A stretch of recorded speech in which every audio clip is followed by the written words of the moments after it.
Hello hello बच्चों, क्या हाल चाल। आप सबको स्वागत है फिर हमारे नए लेक्चर में।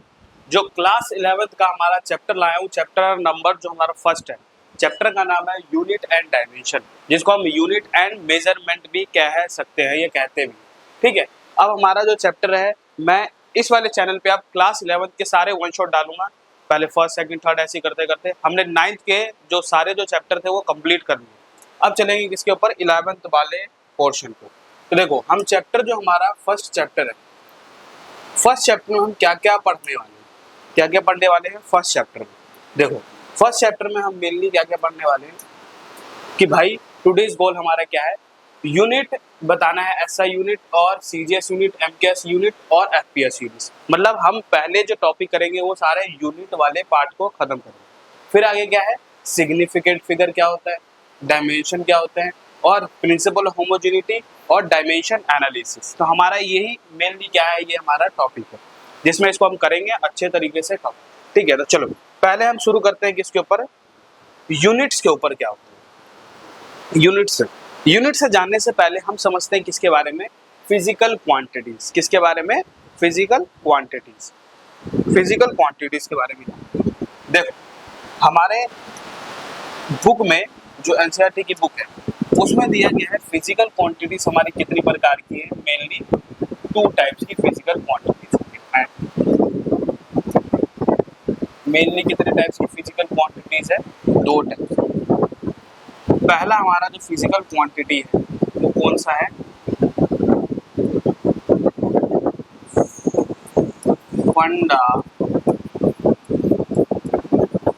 Fundamental physical quantities. Physical quantities बहुत बड़ा है तो उसको मैं पीक्यू से डिनोट कर देता हूँ। तो फिजिकल क्वांटिटीज हमारी कितनी प्रकार की है, 2 प्रकार की, फंडामेंटल और होता है डिराइव क्वांटिटीज। Derive quantities. अब तुम कहोगे कि भैया ये फिजिकल क्वांटिटीज तो हमारे पास 2 प्रकार के हैं, फंडामेंटल और डिराइव। अब ये फिजिकल क्वांटिटीज क्या होती है, अब फिजिकल क्वांटिटीज क्या है, those quantities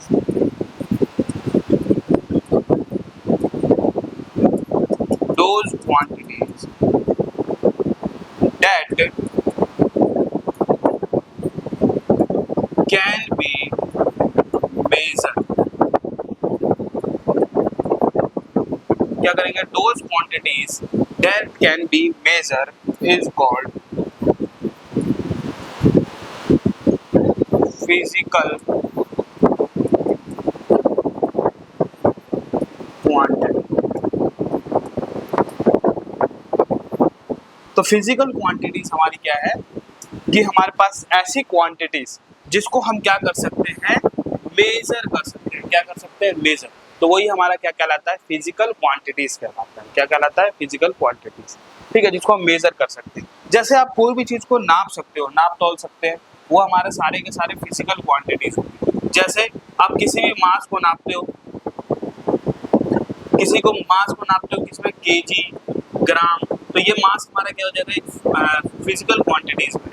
जैसे आप टाइम को किसमें नापते हो, आवर्स में, मिनट्स में, सेकंड में, तो ये भी क्या हो जाएगा, हमारा मेजरेबल क्वांटिटीज है। इसका मतलब हमारा फिजिकल क्वांटिटीज। देखो, फिजिकल क्वांटिटीज में कितने टाइप्स की है, फंडामेंटल और डिराइव।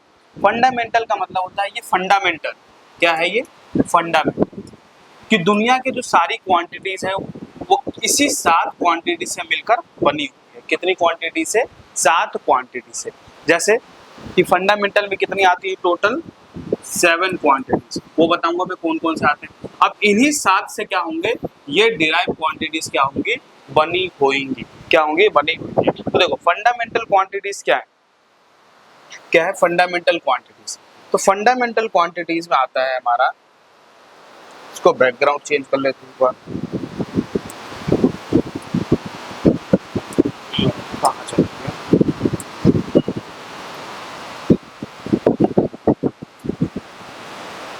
देखो फंडामेंटल क्वांटिटीज में कौन कौन से आते हैं,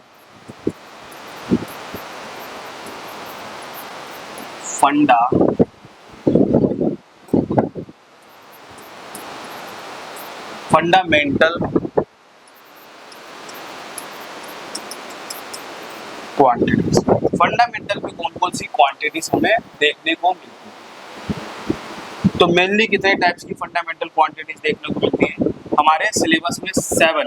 कितने?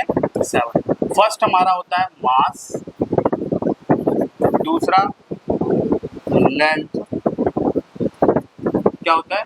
पहला मास, फिर लेंथ, थर्ड टाइम, फोर्थ होता है हमारा temperature, fifth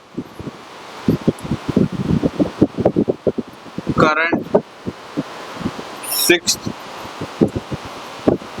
amount of substance, क्या होगा? Amount of substance. यही हमारा क्या है टोटल फंडामेंटल। 7 हमारा कौन सा हो जाएगा लास्ट वाला? एक luminous intensity, luminous intensity.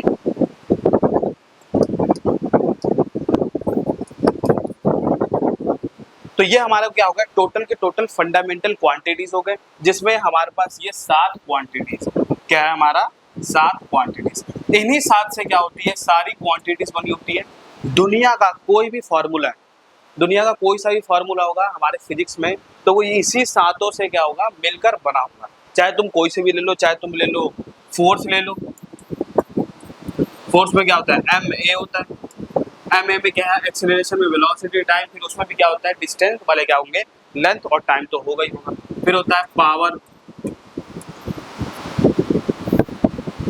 Power हो गया। एनर्जी ले लो,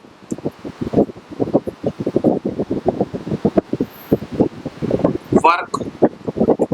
तो दुनिया के सारे जो फॉर्मूले बने हुए हैं किससे बने हुए हैं? ये हमारे 7 फंडामेंटल क्वांटिटीज से मिलकर बने हुए हैं। क्या बने हुए हैं? हमारे 7 फंडामेंटल क्वांटिटीज से बने हुए हैं यही सारे फॉर्मूले। ठीक है, तो ये हमारे हो गए फंडामेंटल क्वांटिटीज। अब हमारी बात आती है, जैसा कि मैंने बताया कि पहला हमारा जो टॉपिक है वो है यूनिट। क्या है हमारा? यूनिट। तो यूनिट हमारे कितने प्रकार की दिख सकती है? यूनिट हमारे कितने प्रकार की दिख सकती है? हमारे मेनली कितने टाइप्स के हैं? 3 प्रकार की हो सकती है। कितने प्रकार के? 3 प्रकार की। एक होता है CGS। CGS, सी का मतलब होता है सेंटीमीटर, जो लेंथ होगा वो किस में होगा? सेंटीमीटर में। और मास किस में होगा? जी का मतलब होता है ग्राम, ये होगा ग्राम। MKS, MKS का मतलब होता है लेंथ होगा मीटर में, M का मतलब होता है मीटर, ठीक है, मीटर। K का मतलब होता है मास, किस में होगा? Kilo gram, kilogram. और नीचे टाइम जो होगा, टाइम देखोगे तो यहाँ पे S है, यहाँ भी S है, और FPS यूनिट भी देखोगे तो यहाँ भी क्या है? S है। तो सब में क्या होगा? टाइम जो है वो क्या होगा? मेनली सब में इक्वल होगा। तो यहाँ भी सेकंड आएगा, यहाँ भी सेकंड, और इधर भी सेकंड। तो हमारा जो टाइम जो होता है, टाइम का जो यूनिट है वो क्या है? सेकंड। और सेकंड हमेशा क्या रहेगा? सभी यूनिट में इक्वल होता है, मतलब ठीक है, इसमें कोई भी अलग अलग कोई यूनिट नहीं होती। अब अगला देखोगे FPS में, F का मतलब होता है, F को लेंथ में नापते हैं फुट। कभी देखा होगा, कहते नहीं है कि भाई 1 फुट इंच इतना कपड़ा दे दो, ये कर दो, 1 फुट हमारा ये दीवार खड़ी कर दो, तो ये सब क्या होता है? फुट में नापते हैं। और P का मतलब होता है पाउंड। ये कहाँ चलता है? अमेरिका में। अमेरिका में क्या होता है? जब किसी भी ऑब्जेक्ट को नापना अपने के लिए वहाँ पे क्या करते हैं? पाउंड का यूज किया जाता है। तो पाउंड अभी भी क्या है? अमेरिका में यूज किया जाता है। इंडिया में जनरली यूज नहीं किया जाता। इंडिया में क्या करा जाता है? मीटर, किलोग्राम, सेकंड, ये सब का यूज किया जाता है। तो हमारे कितने टाइप्स के यूनिट हो गए? हमारे कितने टाइप्स के यूनिट हो गए? 3 प्रकार के, CGS, MKS और FPS। तो हमारा यूनिट वाला पोर्शन भी क्या हो गया? खत्म हो गया। क्या हो गया? यूनिट वाला पोर्शन खत्म हो गया। अब बात करते हैं यूनिट कन्वर्जन, कि हमें कोई भी मास है किलोग्राम में तो उसको ग्राम में चेंज करना है। भाई कोई भी सेकंड जो है वो आवर में है, उसको किस में चेंज करना है? आवर को है तो सेकंड में चेंज करना है। तो इसी को क्या कहते हैं? यूनिट कन्वर्जन कहते हैं। क्या कहते हैं? Unit conversion. क्या कहते हैं? Unit conversion. अब यूनिट कन्वर्जन के लिए एक फॉर्मूला आता है। क्या आता है? एक फॉर्मूला, एक फॉर्मूला है किसके ऊपर? Unit conversion. कि भाई यूनिट को कन्वर्ट करोगे तो उसमें क्या क्या फॉर्मूला है? एक फॉर्मूला जिसका नाम है N1 U1 is equal to में N2। अब ये जो फॉर्मूला है वो कैसे काम करता है कि जैसे देखो, मान लो कि मैं तुम्हें कह दूं कि भाई 1 kg मेरे पास क्या है, आलू, 1 kg आलू, ठीक है, और 1000 ग्राम जो है वो प्याज है, अनियन। तो दोनों क्या है, उन दोनों में से कौन सा भारी है और कौन सा हल्का है? तो तुम कहोगे कि 1 kg जो है वो 1000 ग्राम के बराबर होता है। तो क्या है, क्वांटिटीज दोनों इक्वल है। क्या है, दोनों तरफ क्या है, क्वांटिटीज इक्वल है, लेकिन इनका यूनिट देखोगे तो यूनिट क्या है इन दोनों का अलग। यहाँ पे किलोग्राम है और यहाँ पे ग्राम। तो ये क्या है कि हमें यही समझना है कि हमें एक यूनिट से दूसरे यूनिट में किसी भी ऑब्जेक्ट की जो मेजरमेंट है उसको कन्वर्ट करना है, एक यूनिट से दूसरे करना। तो इसमें क्या है कि जो N1 U1 मतलब लॉ दिया गया है, जिसमें क्या है कि फर्स्ट यूनिट है, इसका आगे वाला क्या है, नंबर है, तो इसको बोला गया फर्स्ट न्यूमेरिकल वैल्यू। सेकंड इसका यूनिट है, तो U1 बोल दिया इसको। अब सेकंड जो हमने यूनिट में कन्वर्ट किया दूसरा, इसको कहते हैं सेकंड न्यूमेरिकल वैल्यू मतलब N2, और इसको सेकंड दूसरे मतलब यूनिट में कन्वर्ट करेंगे तो N2। इसलिए लिखा गया है N1 U1। N1 का मतलब होता है पहले वाले की न्यूमेरिकल वैल्यू और U1 का मतलब होता है पहले वाले का यूनिट, ऐसे ही दूसरे वाले का यूनिट और न्यूमेरिकल वैल्यू। ये हो गए हमारे, जिसको क्या कहा गया, N1 U1 लॉ। अब इसमें देखोगे कि जितना वैल्यू यहाँ पे होगा उतना ही क्या होगा, इधर वैल्यू होगी। मतलब N1 U1 is equal to में क्या होगा, ये कांस्टेंट। क्या होगा, कांस्टेंट। क्यों? क्योंकि इसकी वैल्यू क्या आएगी, बराबर ही आएगी हर बार। जितना यहाँ वैल्यू होगी उतना यहाँ भी वैल्यू होगी, इक्वल हो जाएगी दोनों। क्या हो जाएगी, इक्वल हो जाएगी। तो इसका ग्राफ बना जाए, क्या बनाया जाए, ग्राफ। ग्राफ बना जाए। N1 को मैं कहाँ रखूंगा, U एक्सिस पे, और U1 को कहाँ रखूंगा, इधर। अब इनके बीच में ग्राफ देखोगे तो ये कांस्टेंट है, तो गुना है, तो ये कहाँ चला जाएगा, नीचे चला जाएगा। N1 is inversely proportional to क्या हो जाएगा, U1। तो इसका ग्राफ कैसा बन जाएगा, हमारा रेक्टेंगुलर हाइपरबोलिक बनेगा। क्यों? क्योंकि इनवर्सली प्रोपोर्शनल, तो ग्राफ कैसा देखने को मिलेगा, ऐसा देखने को मिलेगा। तो ये हमारा ग्राफ की बात है, और न्यूमेरिकल वैल्यू भी कन्वर्ट करना आ गया। ठीक है, अब इसको और भी कन्वर्ट करके दिखाते हैं। जैसे मान लो एक क्वेश्चन दे दे, क्या दे दे, इसी के ऊपर एक क्वेश्चन यहाँ पे सॉल्व करो।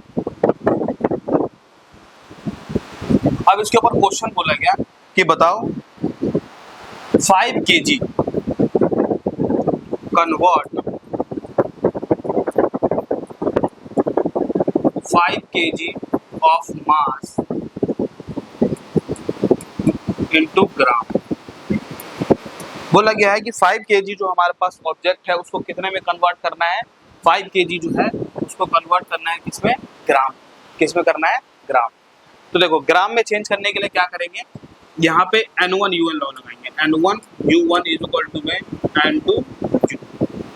अब यहाँ पहली वैल्यू रखेंगे, ये पहला 5 kg, ये न्यूमेरिकल वैल्यू पहले वाले का कितना हो गया 5, यूनिट क्या है इसका kg में, इज इक्वल्स टू दूसरी की न्यूमेरिकल वैल्यू, और यूनिट किस में लिखना है, इसको ग्राम में लिखना है।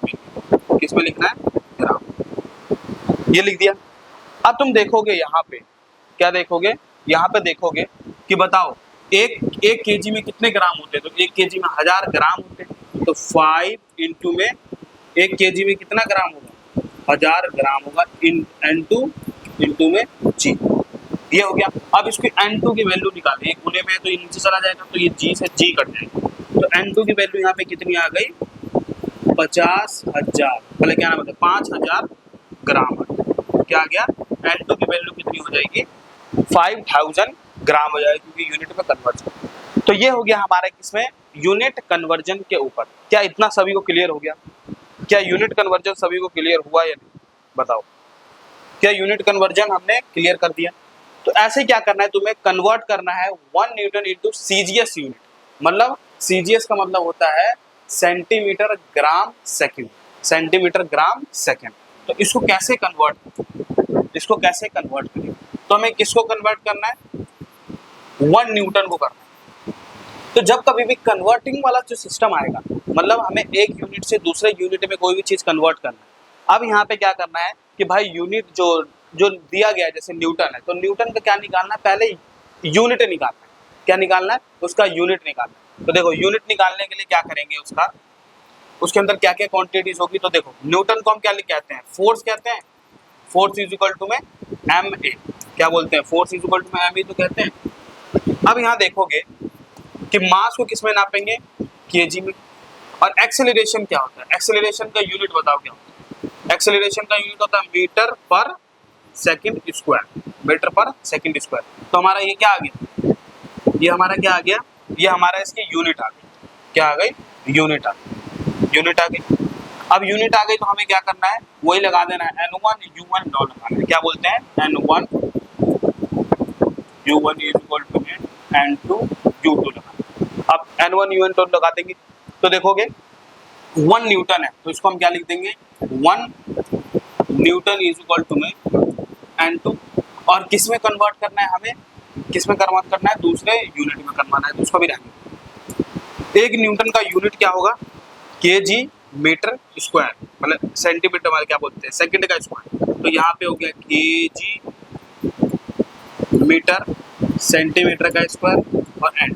और कन्वर्ट किस में करना है हमें, सीजीएस में। तो देखो जो मास होगा वो सेंटीमीटर, मतलब जो लेंथ होगा वो किस में होगा, सेंटीमीटर, मास ग्राम में, और टाइम सेकंड होना चाहिए। तो यहाँ 1 केजी है तो कितना ग्राम आएगा, मतलब केजी को किस में नापेंगे, सीजीएस यूनिट में ग्राम। मीटर को किस में नापेंगे, नापा जाएगा मीटर को सेंटीमीटर। और एस का स्क्वायर तो एस का स्क्वायर ही रहेगा, क्योंकि सीजीएस जो एस जो होता है वो हमेशा क्या रहेगा, इक्वल रहेगा, क्या रहेगा, इक्वल। अब यहाँ पे वैल्यू डाल देंगे, क्या डालनी है, वैल्यू। तो देखो 1 किलोग्राम, 1 केजी में कितने ग्राम होते हैं, 1000 ग्राम। ये लिख दिया 1000 ग्राम इंटू 1 मीटर में कितना सेंटीमीटर होते हैं, 100 सेंटीमीटर। और सेंटीमीटर का स्क्वायर तो ये नीचे रखेंगे, बाकी ये मामला सेम। ये तुम्हारा आ गया एस का स्क्वायर। अब इसको क्या करना है, डिवाइड करते हैं। तो देखोगे ये डिवाइड में बराबर की तरफ जाएगा, मल्टीप्लाई, तो ये से ये कट गया, ये से ये कट जाएगा ना, ये से ये कट गया। अब ये ग्राम है तो एक ग्राम से ग्राम भी कट गया, सेंटीमीटर से सेंटीमीटर भी कट गया। तो N2 की वैल्यू कितनी आ गई, N2 की वैल्यू यहाँ 10 की पावर 3 है और यहाँ 10 की पावर 2 है। तो टोटल कितना आ गया, 10 की पावर 5। क्या आ गया, 10 की पावर 5। यही हमारा क्या हो जाता है, आंसर होता है। तो जब कभी भी 1 न्यूटन को कन्वर्ट करेंगे सीजीएस में तो क्या आएगा, 10 की पावर 5। अब इसके आगे हम यूनिट भी लगा देते हैं जिसको बोलते हैं डायन। क्या बोलते हैं, डायन। ये डायन हमारा क्या है, 10 की पावर 5 डायन हो जाएगा, जिसमें हमारा सीजीएस यूनिट। तो फोर्स का सीजीएस यूनिट क्या होता है, डायन होता है। क्या होता है, डायन। तो ये हमारा कन्वर्ट हो गया किसके ऊपर, 1 न्यूटन सीजीएस यूनिट में। अब इसकी एक ट्रिक देखी जाए, क्या देखी जाए, ट्रिक। ये तो बहुत ज्यादा बड़ा है सॉल्व करने को, लेकिन इसको क्या कर सकते हैं, 2 लाइन में भी सॉल्व कर सकते हैं। क्या कर सकते हैं, 2 लाइन में भी सॉल्व कर सकते हैं। तो देखो ट्रिक क्या है,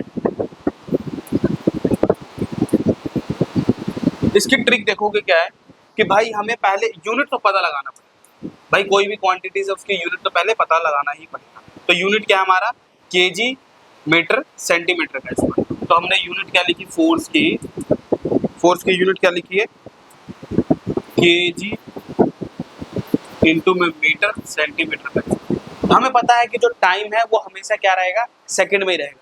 उसको किसी भी यूनिट में कन्वर्ट कर दो तो सेकंड को तो कुछ नहीं करना, तो ये तो हटा ही दो, ये हट गया। अब यहाँ पे किस में चेंज करना है बताओ, सीजीएस में चेंज करना है। तो एक केजी में कितने ग्राम, ये सीजीएस का मतलब ग्राम में रखना है मान। तो यहाँ 1 केजी में कितने ग्राम होते हैं, 1000 इंटू में मीटर को किस में रखेंगे, सेंटीमीटर में। तो 1 मीटर में कितना सेंटीमीटर, 100 सेंटीमीटर। तो यहाँ पे कितना हो जाएगा टोटल, 10 की पावर 5। देखो 2 और 3 और 2 कितना होगा, टोटल 5। तो ये हमारा क्या हो गया टोटल। इसके शॉर्ट ट्रिक कि भाई आपको सेकंड हमेशा क्या रखना है, कुछ नहीं करना सेकंड में, क्योंकि सेकंड में क्या होता है, जो सभी यूनिट में देखोगे तीनों में तो सेकंड तो सेम ही है, तो उसको छेड़ना नहीं, उसको हटा देना, एलिमिनेट कर देना। केजी को ग्राम में रखना है, मीटर को किस में रखना है, सेंटीमीटर में, और दोनों को मल्टीप्लाई कर देना है। तो यहाँ पे क्या आ गया, 10 की पावर 5 आ गया डायन। तो देखो इसको हम छोटे से ट्रिक से भी क्या कर सकते हैं, सॉल्व कर सकते हैं। इतना बड़ा सवाल और इसको क्या कर दिया, सिर्फ 2 लाइन में ही सॉल्व कर दिया। तो ये भी ट्रिक कर सकते हैं, लेकिन हमें स्कूल में कैसा करना पड़ेगा, नंबर लेने के लिए ऐसा मेथड लगाना पड़ेगा, बड़े वाले मेथड से करना पड़ेगा। अब इसमें क्या करना है, देखो अब तुम इसको क्वेश्चन को खुद से पॉज करो और ट्राई। बोला गया है convert 1 joule in CGS unit. CGS unit का मतलब होता है, सी का मतलब हो गया सेंटीमीटर, जी का मतलब ग्राम और एस का मतलब होता है सेकंड में रखना है। मास जो लेंथ होना चाहिए वो सेंटीमीटर में, मास होना चाहिए ग्राम में और टाइम होना चाहिए सेकंड में। और किसका कन्वर्ट करना है? 1 जूल का। किसका कन्वर्ट करना है? 1 जूल। तो देखो पहले तो 1 जूल, जूल कहाँ पे लगाते हैं? कभी ने तो कही आप क्लास 9th में देखा होगा कि भाई जो वर्क जो चैप्टर पढ़ा था उसमें क्या था, वर्क को एक डिफाइन करना आ रहा था 1 जूल ऑफ वर्क, मतलब वर्क की यूनिट क्या होती है? जूल हो जाती है। क्या होती है? जूल। तो हम वर्क से क्या करते हैं, जो रिलेशन होता है ना वर्क का, वहां से यूनिट निकालते थे पहले। यूनिट बहुत इंपॉर्टेंट है। तो वर्क का फार्मूला क्या होता है? Work is equal to F cross F होता है। अब यहाँ पे देखोगे फोर्स का यूनिट क्या होता है? फोर्स इज इक्वल टू, मैं भी बताया तो था, एम ए होता है। फोर्स इज इक्वल टू में एम ए हो गया इंटू में डिस्प्लेसमेंट है। यहाँ डिस्प्लेसमेंट को किस में नापते हैं? मीटर में, तो उसको तो मीटर रखना है। अब देखो मास है तो मास को किस में रखेंगे? केजी में। एक्सेलरेशन का यूनिट बताओ? Metre square. और यहाँ पे एक मीटर पहले से ही, तो देखो मीटर मीटर गुना हो जाएंगे तो क्या हो जाएगा? KG metre square. क्या हो जाएगा? KG metre square. तो यही हमारा क्या हो जाएगा? वर्क का यूनिट। यही तो जूल होता है। क्या होता है? यही तो जूल हो जाता है। ठीक है, अब इसको किस में कन्वर्ट करना है? सीजीएस में। तो हम इसको डायरेक्ट भी कर सकते हैं। मान लो इसको सीजीएस में कन्वर्ट करें 1 जूल को, तो यूनिट क्या है? KG metre square centimetre square. 1 KG में कितने ग्राम होते हैं? ये केजी है ना, तो 1000 ग्राम हो जाएगा इंटू 1 मीटर का स्क्वायर है, मतलब 1 मीटर में कितने सेंटीमीटर? 100 सेंटीमीटर। और उसका स्क्वायर है तो 100 का स्क्वायर हो जाएगा डिवाइडेड बाय, सेकंड को तो छेड़ना ही नहीं है, सेकंड को कुछ नहीं करना। तो ये कितना आ गया? 1000। 10 का स्क्वायर कितना होता है? मतलब 100 का स्क्वायर कितना होगा? 10 की पावर 4 आ गया। यहाँ 3 है और ये 4 है, तो 10 की पावर कितनी हो जाएगी? टोटल 7। मतलब हमारा 10 की पावर 7 है। और इसकी सीजीएस यूनिट क्या होती है? जूल की अर्ग हो जाती है। इसको क्या कहते हैं? अर्ग। सीजीएस यूनिट क्या होती है? जूल की ERG, अर्ग कहा जाता है। अब ये तो हमारा हो गया ट्रिक वाला मामला, लेकिन अब क्या करना है इसको? वो N1 UN से हमें सॉल्व करना पड़ेगा पूरा, तभी जाके इसको मजा आएगा। तो देखो, तो किस में कर दूंगा? N1 UN से। तो भाई यूनिट लिखेंगे N1 U1 is equal to N2 U2 लगा दिया। ठीक है, किसका कन्वर्ट करना है? इसका 1 जूल इज इक्वल टू में किस में कन्वर्ट करना है? N2 U2, दूसरा यूनिट सीजीएस यूनिट में कन्वर्ट। तो 1 जूल का यूनिट क्या होगा? ये रहा यूनिट निकालो, KG metre square centimetre square. KG metre square centimetre square, भले क्या नाम है? सेकंड का स्क्वायर। और इसके कौन से यूनिट में रखना है? सीजीएस में। तो ग्राम को क्या बोलते हैं? केजी किस में रखेंगे? ग्राम में। और मीटर को किस में रखेंगे? सेंटीमीटर का स्क्वायर। भाई सेंटीमीटर का स्क्वायर होगा ना।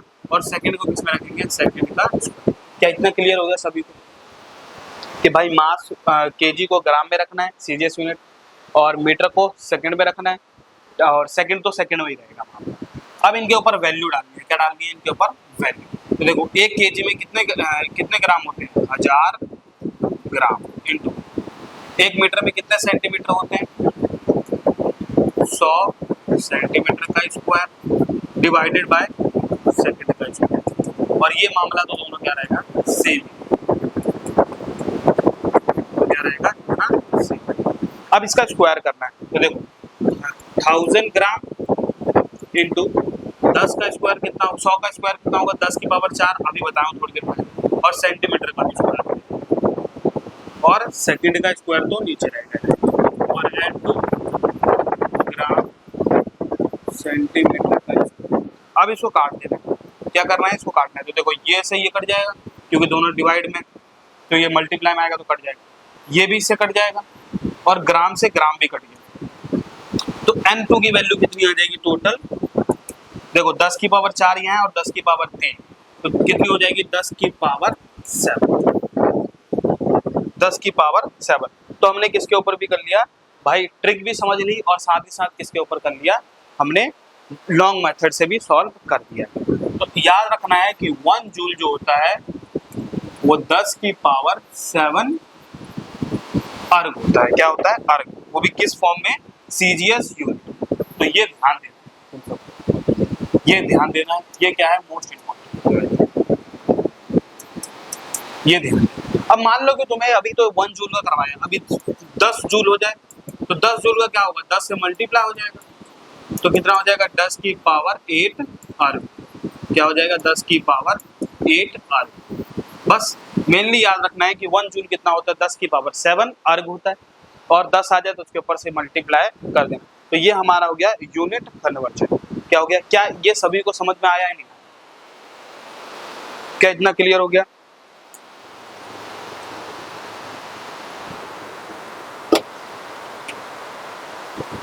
क्या सभी को इतना यूनिट कन्वर्जन समझ में आ गया? फिर आगे चलते हैं। क्या इतना सभी को यूनिट कन्वर्जन समझ में आ गया यूनिट कन्वर्जन? तो अब आगे चलते हैं। देखो यूनिट कन्वर्जन की बात, अब हम चलते हैं किसके ऊपर, सिग्निफिकेंट फिगर के ऊपर। किसके ऊपर? सिग्निफिकेंट फिगर के, उसके ऊपर है सिग्निफिकेंट फिगर। देखो सिग्निफिकेंट फिगर के जो है, मैं रूल तो लाया नहीं। अब देखो जो सिग्निफिकेंट एक फिगर है जिसमें हमें कोई भी क्या करना है कि कोई भी नंबर होता है, कोई भी नंबर जो है, जैसे हमारे पास क्या होता है, वेइंग मशीन होती है, कभी तुमने देखा होगा वेइंग मशीन जिसमें नापते आपते हैं, तो यहाँ पे क्या रहता है, गिनती लिखी रहती है नीचे की। यहाँ पे जैसे मान लो 0 है 0 है 0 है 0 है 0, ऐसे गिनती। अब इसके ऊपर हम कोई भी वेट डालते हैं, वेट वाला सामान डालोगे तो क्या होगा, धीरे धीरे बढ़ने लग जाए। तो वेइंग सिग्निफिकेंट फिगर का मतलब होता है कि भाई आपके जो वेइंग मशीन है वो कितना नंबर दिखा रही है, एक्यूरेट कितना दिखा रही है, एक्यूरेट कितना दिखा रही है। तो ये हमारा क्या होता है, सिग्निफिकेंट फिगर हो जाते हैं कि वेइंग मशीन कितना एक्यूरेट वैल्यू बता रही है। अब सिग्निफिकेंट के कुछ रूल्स है, क्या है, कुछ रूल्स है। सिग्निफिकेंट में टोटल कितने रूल्स है, आप 7 रूल वैसे नॉर्मल पढ़ना होता है। कितने रूल है सिग्निफिकेंट के, कितने टोटल रूल है, एनसीईआरटी में गिवन हुआ है। तो सेम जो रूल है इसका एक बार पढ़ लेना, ठीक है। रूल से भी सवाल अभी तक तो आया नहीं है, उसके ज्यादातर नंबर से ही आते हैं बिल्कुल के सिग्निफिकेंट कितने हैं इसके। तो 7 रूल जो उसके अंदर है, आप उसको एक बार याद कर लेना, पढ़ लेना, ठीक है। वैसे तो मैं बिना रूल के सॉल्व कर देता हूँ, पता लग जाता है वैसे। देखो फर्स्ट रूल क्या है कि सिग्निफिकेंट कहता है, फर्स्ट रूल कि जितने भी नॉन जीरो नंबर है, नॉन जीरो का मतलब होता है जो जीरो नहीं है, वो सारे के सारे सिग्निफिकेंट में काउंट होते हैं। क्या होता है, सिग्निफिकेंट में काउंट होते हैं। ये तो फर्स्ट उसका रूल हो गया, ठीक है। क्या हो गया, फर्स्ट रूल हो गया। तो देखोगे यहाँ फर्स्ट क्वेश्चन में बोला गया ये सारे नॉन जीरो नंबर है, तो ये सारे के सारे जो है नंबर ये सिग्निफिकेंट में काउंट होंगे। तो ये कितने सिग्निफिकेंट होंगे, 4 सिग्निफिकेंट होंगे। अब देखोगे क्या है, फिर सेकंड रूल कहता है कि भाई जब कोई भी नॉन जीरो नंबर है, जैसे नॉन जीरो नंबर एक आगे हो और पीछे, और सभी नंबर को उसने घेर रखा है, इसका मतलब वो जो बीच में जितने भी नंबर आएंगे, चाहे जीरो हो चाहे कुछ भी है, वो सारे के सारे सिग्निफिकेंट में काउंट होते हैं। किस में होते हैं, सिग्निफिकेंट में काउंट होते हैं। तो देखो यहाँ पे कितने टोटल सिग्निफिकेंट हो जाएंगे, 1 2 3 4 5। तो यहाँ पे टोटल कितने सिग्निफिकेंट हो जाएंगे, 5। क्या हो जाएगा, 5। अब मेनली आती है ये वाली बात, ठीक है। अब देखोगे ये रूल और हमारा जो है ये 6th वाला, क्या होगा, 6th वाला, ये बेहद इंपॉर्टेंट है। जब कोई भी नंबर है, कोई भी नंबर है, कोई भी नंबर के पीछे जीरो लगाओ, क्या लगाओ, जीरो लगाओ, तो ये सिग्निफिकेंट में काउंट नहीं होता है। किस रूल के अकॉर्डिंग, हमारे सिग्निफिकेंट के रूल के अकॉर्डिंग। तो यहाँ पे कोई भी नंबर के पीछे जीरो लगाए तो वो क्या होगा, सिग्निफिकेंट में काउंट नहीं होगा। क्या होगा, नहीं होगा। तो यहाँ पे कितने सिग्निफिकेंट है, 4 और 2, तो टोटल सिग्निफिकेंट यहाँ पे कितने होंगे, इस वाले में देखा जाए तो सिर्फ सिग्निफिकेंट कितने नंबर है, 2 सिग्निफिकेंट। लेकिन हाँ इस वाले में थोड़ा सा एक ट्विस्ट हो जाती है। अभी तो जैसे कि मैंने बताया कि भाई नंबर के पीछे जीरो रहेगा तो उसकी वैल्यू नहीं होगी, मतलब सिग्निफिकेंट में काउंट नहीं होगी। लेकिन वो जब काउंट हो जाएगा जब उसके आगे क्या हो, पॉइंट लगाओ, और पॉइंट लगाओ, पॉइंट के आगे भी कोई नंबर होना चाहिए। ये रूल बहुत इंपॉर्टेंट है कि पॉइंट के आगे कोई भी नंबर होना चाहिए, तभी वो सिग्निफिकेंट में काउंट होगा। तो यहाँ पे क्या हो जाएगा, टोटल कितने सिग्निफिकेंट है, 3 सिग्निफिकेंट है। और एक और रूल कहता है उसका, 5th रूल कहता है कि जब कोई भी पावर में नंबर है वो सिग्निफिकेंट में काउंट नहीं होता। तो यहाँ पे कितने हो जाएंगे भाई, ये 10 की पावर 8 है तो 0 हो जाएगा। यहाँ पे 3 कितना है, नॉन जीरो नंबर है, इसका मतलब ये सिग्निफिकेंट में होगा, तो यहाँ पे एक ही सिग्निफिकेंट है। अब यहाँ देखो, देखोगे पॉइंट है, पॉइंट के पीछे 0 है, लेकिन उसके आगे नंबर है, इसका मतलब ये 0 काउंट होगा। 1 2 3 4, तो यहाँ पे टोटल सिग्निफिकेंट कितने हैं हमारे, 4 सिग्निफिकेंट। अब ये वाला रूल देखोगे, यहाँ पे क्या 4.7 और 00, तो ये नंबर है, भले 0 है, 0 के आगे क्या है, नंबर है कोई और पॉइंट भी है, इसका मतलब वो काउंट होगा, तो 4 हो जाएगा। क्या हो जाएगा, यहाँ टोटल 4 हो जाएगा। तो ये हमारे क्या होगा, सिग्निफिकेंट के रूल। जैसे अब मैं अपने तरीके से कुछ क्वेश्चन करा देता हूँ। 8वां सवाल अब मैं खुद करा देता हूँ। जैसे देखो 0.296, बताओ इसके अंदर कितने सिग्निफिकेंट है। अब यहाँ सिग्निफिकेंट देखोगे, ये जो पॉइंट के बाद 0 है, क्या ये काउंट होगा या नहीं होगा। भाई नॉन जीरो तो सारे काउंट होंगे सिग्निफिकेंट, क्या ये 0 काउंट होगा या नहीं। तो देखोगे ये 0 काउंट नहीं होगा, लेकिन आपने तो बताया इधर कि 0 के पॉइंट के बाद 0 आ जाए, ये देखो पॉइंट के बाद 0 आ जाए, इसका मतलब काउंट होता है नहीं। काउंट जब होगा जब उसके आगे भी कोई नंबर होना चाहिए। क्या होना चाहिए, उसके आगे नंबर होना चाहिए। तो यहाँ नंबर नहीं है, कोई भी नंबर नहीं है, नॉन जीरो नंबर नहीं है, तो इसका मतलब ये दोनों काउंट नहीं होंगे। तो टोटल कितने सिग्निफिकेंट है यहाँ, 1 2 3, तो यहाँ पे कितने टोटल सिग्निफिकेंट है, 3। अगला और सवाल देखो,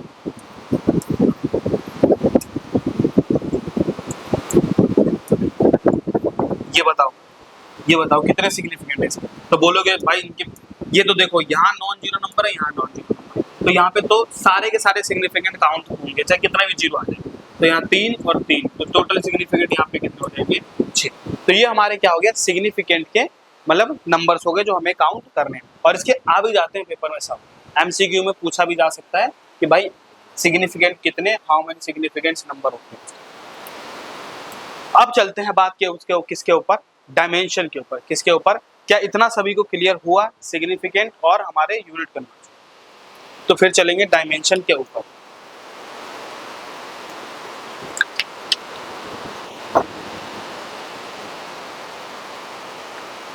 तो अब चलेंगे किसके ऊपर, डायमेंशन। देखो डायमेंशन का मतलब क्या होता है, डायमेंशन का क्या मतलब, क्या मीनिंग है डायमेंशन।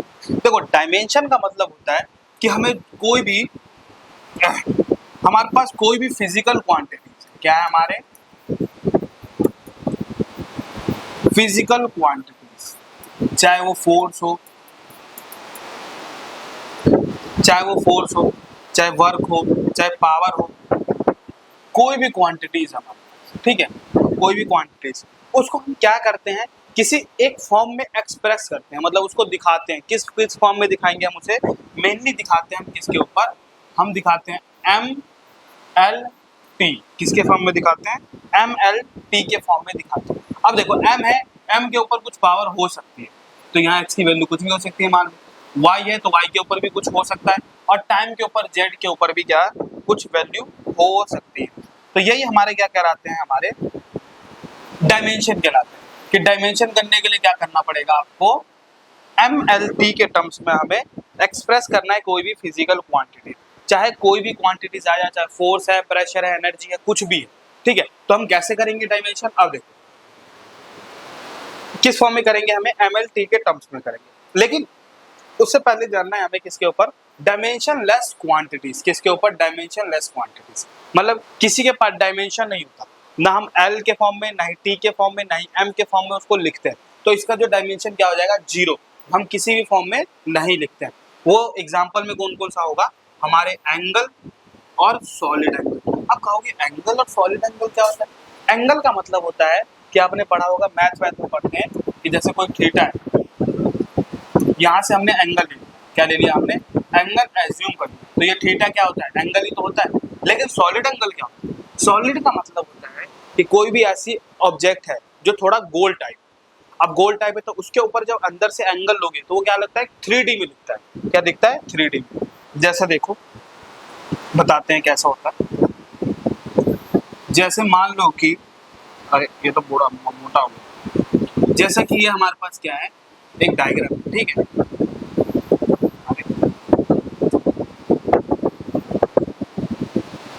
ये है,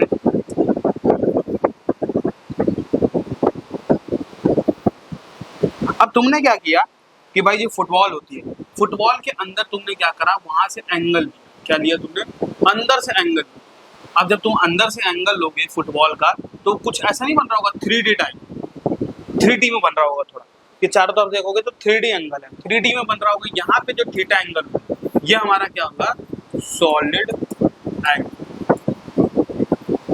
क्या होगा, सॉलिड एंगल। सॉलिड एंगल कहाँ, सॉलिड वाली ऑब्जेक्ट्स में हम या गोल वाली चीजें होती है वहां पे एंगल लिखते हैं। इनके पास कोई भी डायमेंशन नहीं होता, ना हम इसको हम m के फॉर्म में लिखते हैं, किसके फॉर्म में, ना इसका m 0 होता है, l 0 होता है और t भी क्या होता है, 0 होता है। तो डायमेंशन क्वांटिटीज हो गई। अगला आता है रिफ्रैक्टिव इंडेक्स। क्या आता है, रिफ्रैक्टिव इंडेक्स। रिफ्रैक्टिव इंडेक्स भी क्या है, एक डायमेंशनलेस है। स्ट्रेन, लेंथ ग्रेडियंट, अभी बताऊंगा लेंथ ग्रेडियंट्स क्या होते हैं। नंबर, ये बहुत इंपॉर्टेंट है कि भाई जो नंबर होते हैं वो सारे के सारे डायमेंशन लेस होते हैं। और पाई, तुम्हारा पाई जो मैथ में पढ़ते हैं। फिर आता है कोफिशिएंट ऑफ फ्रिक्शन। ये तुम्हें क्या करना है, सीधा आंख बंद करके याद करना। क्या करना है, याद। ये सारे के सारे क्या होते हैं, डायमेंशन लेस क्वांटिटीज होती हैं। इसके भी आने के चांसेस है। तो देखो, अब डायमेंशन जो बता दिया, वो डायमेंशन को कैसे लिखते हैं, डायमेंशन को कैसे लिखेंगे। देखो, फोर्स जो होता है, फोर्स का पहले फॉर्मूला बताओ क्या होता है। फोर्स इज इक्वल टू में क्या होता है, मास इनटू एक्सीलरेशन होता है। क्या होता है, मास इनटू एक्सीलरेशन। क्या होता है, मास इनटू एक्सीलरेशन। अब देखो, मास का जो डायमेंशन होता है, मास का डायमेंशन, मास को हम किस में दिखाते हैं, हम दिखाते हैं किसमें, m से दिखाते हैं। क्या दिखाते हैं, m से दिखाते हैं। एक्सीलरेशन जो है, एक्सीलरेशन का तुमने पढ़ा होगा 9th में, एक्सीलरेशन का फार्मूला आता है v अपॉन t, मतलब इसको कहते हैं चेंज ऑफ वेलोसिटी या rate of change of velocity, उसी का एक्सीलरेशन कहते हैं। देखो, वेलोसिटी जो होता है, वेलोसिटी क्या होता है, अब वेलोसिटी का अलग से डायमेंशन निकाले तो तुम्हें क्या करना है, कुछ क्वांटिटीज के मैं साइड में इधर लिख देता हूँ। क्या कर देता हूँ, साइड में लिख देता हूँ। देखो, एक्सीलरेशन जो होता है, एक्सीलरेशन का डायमेंशन क्या होता है, एक्सीलरेशन का डायमेंशन होता है एल टी माइनस 2। क्या होता है, एल टी माइनस 2, ठीक है। और वेलोसिटी और स्पीड ये दोनों सेम ही है। इसका डायमेंशन क्या होता है, एल टी माइनस 1। क्या होता है, एल टी माइनस 1। तो देखो, एक्सीलरेशन क्या होता है, एल टी माइनस 2, तो इसका डायमेंशन क्या हो जाएगा, M L T minus 2, M L T minus 2। ये फोर्स क्या हो गया, फोर्स। ये हमारा किसका आ गया, फोर्स का डायमेंशन। इसका आ गया फोर्स का डायमेंशन। बस इतना क्लियर हो गया सभी को। तो फोर्स का डायमेंशन हमने क्या कर दिया, निकाल दिया। अब धीरे धीरे सभी फिजिकल क्वांटिटीज का डायमेंशन निकालते हैं। देखो, अब किसकी बात है, वर्क। वर्क का फॉर्मूला क्या होता है, वर्क का 9th क्लास में पढ़ के आए। वर्क क्या होता है, फोर्स इनटू में डिस्प्लेसमेंट।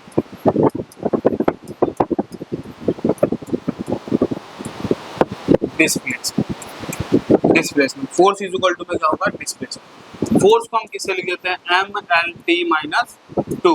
अभी पीछे निकाला हूँ फोर्स का, फोर्स का लिखा है एम एल टी माइनस 2 हो गया। डिस्प्लेसमेंट क्या हो जाता है, एल। एल का मतलब है कि डिस्प्लेसमेंट को हम किस पे लिखते हैं, क्या बोलते हैं, लेंथ में। लेंथ में मेजर करते हैं तो उसको हम सिर्फ एल लिख देंगे। तो क्या होगा, एल को एल से गुना कर देंगे तो बन जाएगा M L two T minus 2। तो ये हमारा किसका आ गया, वर्क का। किसका आ गया, हमारा वर्क का। तो वर्क का डायमेंशन भी क्या हो गया, यहाँ से इजीली तरीके से हमारा निकल। तो ये वर्क का डायमेंशन हो गया। अब इसके यूनिट लिख दूं मैं साइड में। यूनिट बताओ, यूनिट क्या होगा, इसका यूनिट बताओ क्या होगा। वर्क इज इक्वल टू में क्या होता है, फोर्स डिस्प्लेसमेंट होता है। फोर्स का यूनिट क्या होता है, केजी मीटर सेंटी स्क्वायर, मतलब क्या बता, मीटर अपॉन में सेंटीमीटर का स्क्वायर, और मीटर है तो ये भी क्या जाएगा, डिस्प्लेसमेंट भी मीटर में। मीटर को मीटर से गुना कर देंगे तो क्या गया, केजी मीटर स्क्वायर और सेंटीमीटर स्क्वायर। ये भी इसकी क्या आ गई, यूनिट आ गई। मान लो यूनिट में पूछ लिया तो ये भी ध्यान देना, यूनिट बोल रहा है या डायमेंशन पूछ रहा है, ये ध्यान देना है वहां पे मेन। अब अगला क्वांटिटीज कौन सी हमारी, काइनेटिक एनर्जी। अब काइनेटिक एनर्जी का पहले हमें फॉर्मूला पता लगाना होगा। तो काइनेटिक एनर्जी को मैं क्या लिख देता हूँ, के ई से लिख देता हूँ। इसका फॉर्मूला क्या होता है, हाफ एम वी स्क्वायर। क्या होता है, हाफ एम वी स्क्वायर। तो हाफ। अब बताओ मास का डायमेंशन क्या होता है, अभी लिखवाया था मैंने, क्या होता है, मास का डायमेंशन m। और वेलोसिटी क्या होती है, अभी बताया, L T minus 1, L T minus 1 का स्क्वायर। तो क्या होगा, बन गया हाफ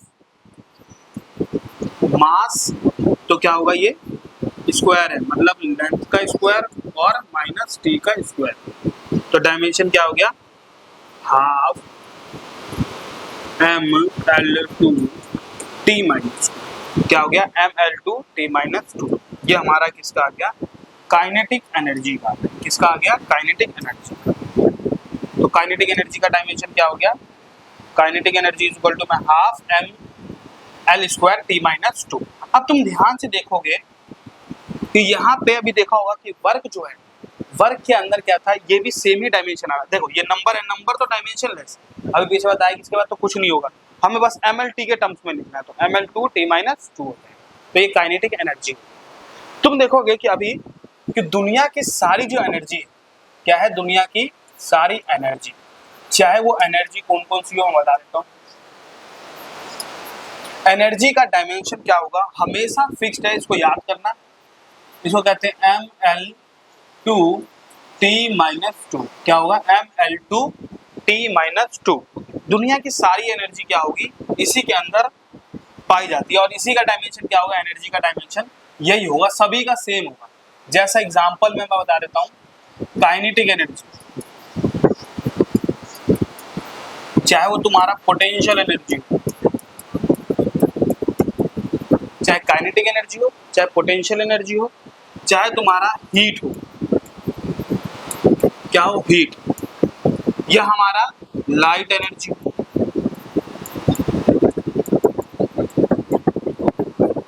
लाइट वाली एनर्जी हो, ठीक है, या चाहे वर्क हो, ये सारे के सारे किस में आते हैं, हमारे एनर्जी में। अब एनर्जी में आते हैं तो इनका जो सारा डायमेंशन होगा वो क्या होगा, सभी का डायमेंशन क्या होगा, ml2 t माइनस 2। तो अब निकालोगे सभी का तो क्या आएगा, सिर्फ यही पाया जाएगा, किसमें, सभी एनर्जी में। ये मेनली तुम्हें एनर्जी ये सारी देखनी है। और फोर्स का मैंने अभी क्या बताया, फोर्स का dimension, force is equal to में क्या होता है, ml माइनस 2। तो आप ध्यान देना है कि भाई फोर्स में क्या हो जाता है, L की पावर यहाँ पे 2 है, लेकिन यहाँ पे क्या होगा, सिर्फ 1 हो जाता है फोर्स में। तो दो चीज याद रखना है, फोर्स और एनर्जी। कौन सी एनर्जी, सारी एनर्जी।